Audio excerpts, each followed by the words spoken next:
নতুন সিম দিয়ে পুঁটি মাছের শুটকির তরকারি কী করে রান্না করলাম আপনাদের সাথে ফুল ভিডিও শেয়ার করব, না টেনে চলুন দেখি।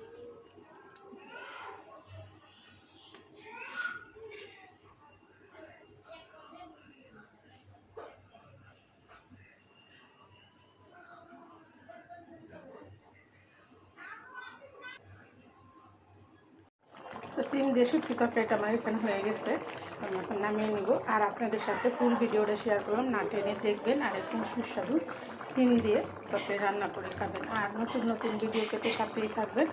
ভিডিওটা আর বড় না করে আমি এখানে রেখে দিলাম। আসসালামু আলাইকুম।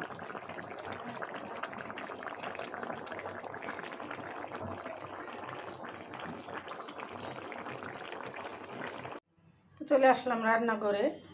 তো এখানে নতুন সিম, যেটাকে বলে নতুন সিম, আর আলু নিয়েছি। আর এটা আমি ধুয়ে পরিষ্কার করে নিয়েছি কাঁচামরিচ, আর এখানে নিয়েছি শুটকি আর পেঁয়াজ আর রসুন নিয়ে নিয়েছি। তো আমার রান্নায় কিন্তু আমি সবসময় হালকা মশলা দিয়েই রান্না করি। আমি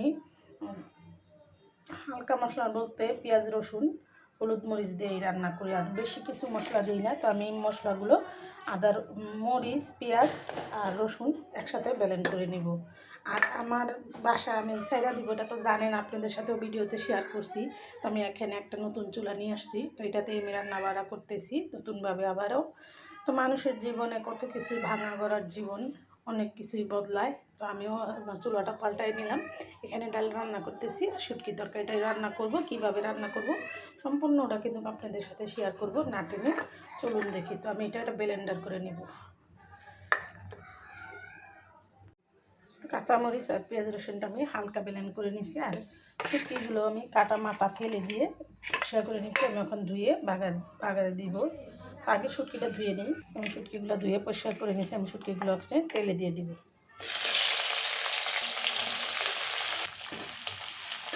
তেলের মধ্যে হালকা একটু ভাজা নিয়ে আমি যে মশলাটা ব্লেন্ড করে নিচ্ছি সেটা দিয়ে দিব। এখানে আমি হলুদের ফাঁকি আর একটু মরিচ বাটা দিয়ে দিলাম, 1 চামচ হলুদের ফাঁকি দিয়ে দিলাম, লাল মরিচ বাটা, এটার সাথে পেঁয়াজ রসুন আদা বাটা আছে। তো আমি সম্পূর্ণটা আপনাদের সাথে শেয়ার করলাম কী মশলা দিয়ে রান্নাটা করতেছি। আবার এখানে শুটকিটা ফুল ভাজা হয়ে গেছে।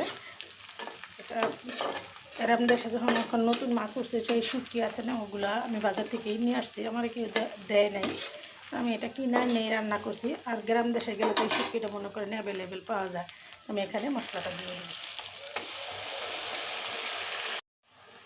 ঝাল ঝাল শুটকি তরকারি রান্না করতে অনেক মরিচের দরকার লাগে। তো আমি এখানে কিন্তু অনেকগুলো কাঁচামরিচ এই বাইটা দিলাম, আর দিলাম হলো রসুন। কাঁচামরিচ রসুন আমি একসাথে ব্লেন্ড করে নিলাম। আর আমি সবসময় রান্নার সময় আপনাদের সতর্কবাণী দিয়ে থাকি, চুলার আঁচ কমিয়ে রান্না করবেন, দুর্ঘটনা এড়িয়ে চলবেন। বেঁচে যাবে হাজার হাজার জীবন, বেঁচে যাবে লাখ লাখ টাকা। আমার এই সতর্কবাণীগুলো আপনারা মেনে চলবেন, চুলা থেকে একটু দূরে সরে রান্না করবেন। আমি সচেতন, আর আপনাদের সচেতনমূলক ভিডিওগুলোই আমি দিই। আপনারা আমার সতর্কবাণীটা মেনে চলবেন, দুর্ঘটনা থেকে বেঁচে যাবেন।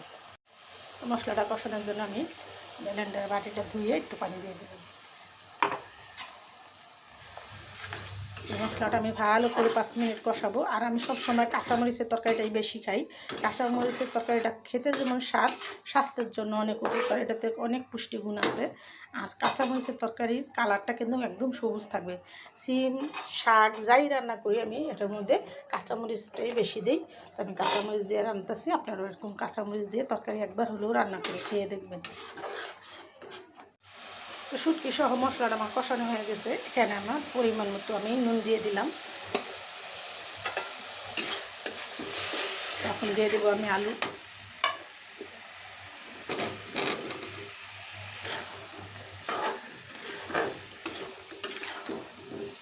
একদম তেল কম দিছি, মশলাও কম দিছি, কিন্তু এখন ব্লেন্ড করে দেওয়ার কারণে মশলা দেখা যায় গাদানো, কিন্তু আমি অত বেশি মশলা দিই না। এখানে পেঁয়াজ রসুন কাঁচামরিচ এগুলো বাটা। তো শুটকি দিয়ে আমার আলু দিয়ে কষানো হয়ে গেছে। আমি এখন সিমগুলো দিয়ে দিই। আলুগুলো কষানো হয়ে গেছে, আমি এখন সিম দিয়ে দিব।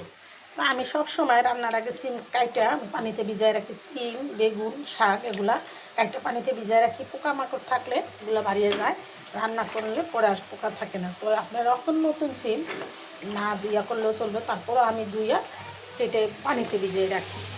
তো আমি যাই কিছু করি আপনাদের সাথে ফুল ভিডিওই কিন্তু শেয়ার করি। আমার ভিডিওগুলো না টেনে দেখবেন।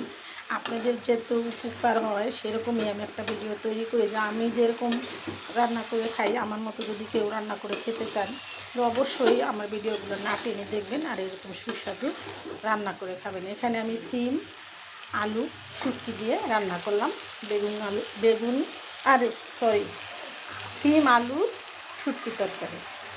কথায় ভুলভ্রান্তি থাকতেই পারে, মানুষ বললে ভুলভ্রান্তি, তো আমার কথায় ভুলভ্রান্তি আছে, ক্ষমা দৃষ্টিতে দেখবেন।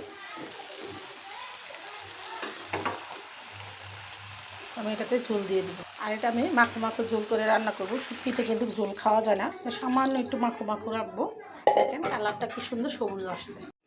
সবুজ তরকারি যদি সবুজ না হয় রান্না করলে, সবুজ থাকে না কালো কালো হয়ে যায়, তাহলে কিন্তু খেতে ভালো লাগে না, দেখতেও ভালো লাগে না। তো একটু সবুজ সবুজ থাকলেই কিন্তু খেতে মজা। তো এই রান্নাটা আমি আরও 10 মিনিট করবো, না টেনে দেখবেন আর এরকম সুস্বাদু রান্না করে খাবে।